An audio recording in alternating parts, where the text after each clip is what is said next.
What's going on, everyone? Shiraz Ahmed here, and for those of us in the Toronto area, it's starting to feel a little bit like springtime, which must mean it's tax season. So in today's video, I'm going to give you my top 5 tips that you can do to look at spring cleaning your finances. So stay tuned.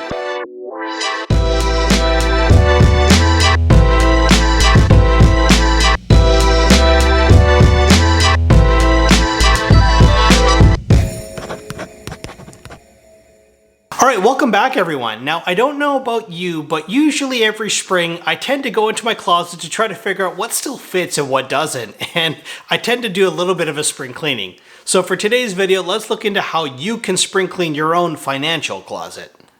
Okay, so my first tip or first thing that you can do is consider reviewing and updating your budget. So let's face it, no one really likes to follow or even adhere to a budget.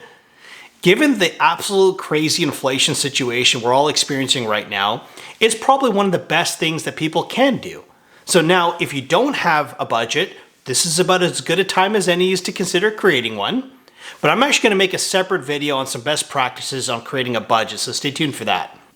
Now, for those who already have a budget, start by analyzing what your current budget looks like and ensuring that it's accurate and it reflects your current financial situation, goals, and priorities. Now, you're going to want to identify any areas where you may be potentially overspending and make some necessary adjustments. Now, this process will help you get a better picture of your income, expenses, saving habits, allowing you to frankly make some well-informed and better financial decisions. Now, in addition to reviewing your budget, consider setting financial goals and tracking your progress. Now, there are a lot of budgeting tools and apps out there that can actually help you stay on top of your finances. Now, these tools often have features that cater to users from both countries, enabling you to input your tax rates, currency, and other location-specific information that might be relevant to your budget. Okay, now tip number 2 is consider organizing and streamlining your financial documents. Now, tax season is the perfect time to gather your financial documents, including your income statements, bank statements, investment account statements, and of course your receipts. Now, you're going to want to organize them into a logical filing system, and no, a shoebox is not a logical filing system. Now, whether it be physical or digital, you're going to want to discard any outdated or unnecessary documents. Now, this will make your tax filing easier and ensure that you have a well-organized record of your financial situation. Now, for both US and Canadian residents, it's essential to familiarize yourself with the specific tax documents that are going to be required and applicable in your country. Now, in the United States, you'll typically need forms like your W-2s, your 1099s, your 1098s, while in Canada, you're going to probably require your T4s, your T5s, and potentially your T3s, among many other forms in both countries. Now, ensure that you keep track of important tax deadlines, as they'll actually differ between the two countries. Now, of course, if you're ever unsure or you're feeling overwhelmed about your tax situation, I strongly recommend seeking out guidance from a qualified professional like a CPA. Now, my third tip is consider assessing and rebalancing your investment portfolio. Now, periodically reviewing your investment portfolio is crucial for maintaining a healthy balance of risk and reward. Now, assess your current asset allocation and compare it to your target allocation, assuming you had one, and taking into account your financial goals, your risk tolerance, and your time horizon.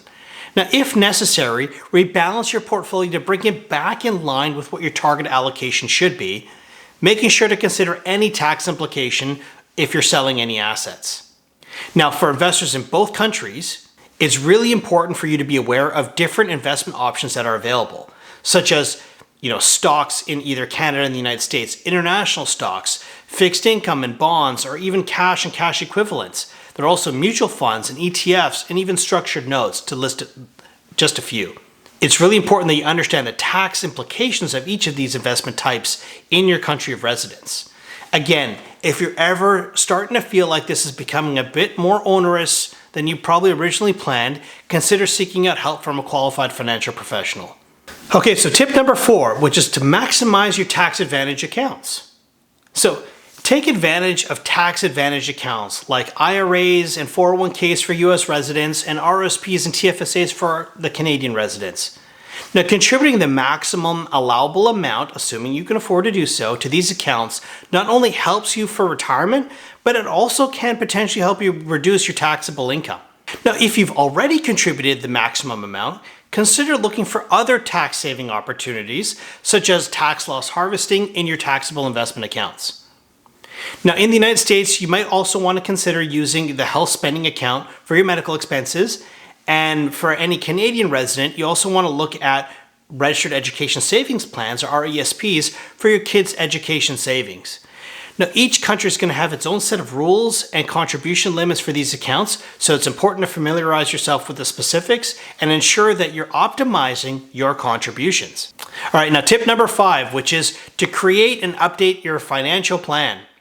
Now, this is an absolutely crazy stat from a fairly recent poll by one of Canada's largest banks, suggests that only 26% of its Canadian clients had a formally written financial plan. Now, of course, this is just one institution and just one survey, but still, that's a totally shocking number to me, given as somebody who does this, frankly, for a living. So a comprehensive financial plan is essential for achieving your short and long-term financial goals. Now, tax season is an awesome time to create and update your plan, as it really allows you to incorporate any changes in income, expenses, or financial goals that might have occurred over the past year. Now, your plan should include a clear roadmap for achieving your financial objectives, such as saving for retirement or paying off debt, or even building an emergency fund. Now, for both US and Canadian residents, make sure that your financial plan takes into account unique aspects from your country's tax system, investment options, social safety nets, including strategies for minimizing taxes on income, investments, and estates, as well as planning for utilizing government-sponsored retirement plans like Social Security in the US and CPP here in Canada. Now, when creating or updating your financial plan, consider consulting with a financial planner who is familiar with the laws and regulations in the country that you reside in. This can actually help and ensure that your plan is really tailored to your unique circumstances and compliant with your country's legal requirements. So to summarize, individuals in both the United States and Canada can efficiently spring clean their finances during tax season by following these 5 steps. And first off, you're going to want to review and update your budget, taking into account a lot of the differences in taxation. And of course, the United States and Canada are pretty different countries when it comes to taxes, so be mindful of that. Okay, number 2, you're going to want to organize and streamline your financial documents. Make sure you familiarize yourself with your country's specific tax documents and requirements. Number 3, you're going to want to assess and rebalance your investment portfolio, and you've got to make sure that you understand the tax implications of various investment types within your country. And number 4, along the same vein, you want to maximize your tax advantage accounts by utilizing country-specific saving vehicles like IRAs and 401ks in the US or RSPs and TFSAs in Canada. And number 5, create and update your financial plan and incorporating social benefits like Social Security in the US and CPP here in Canada. Now, by following these tips, you'll better prepare yourself more, frankly, from a financial perspective, and ideally be more secure and organized in the years ahead.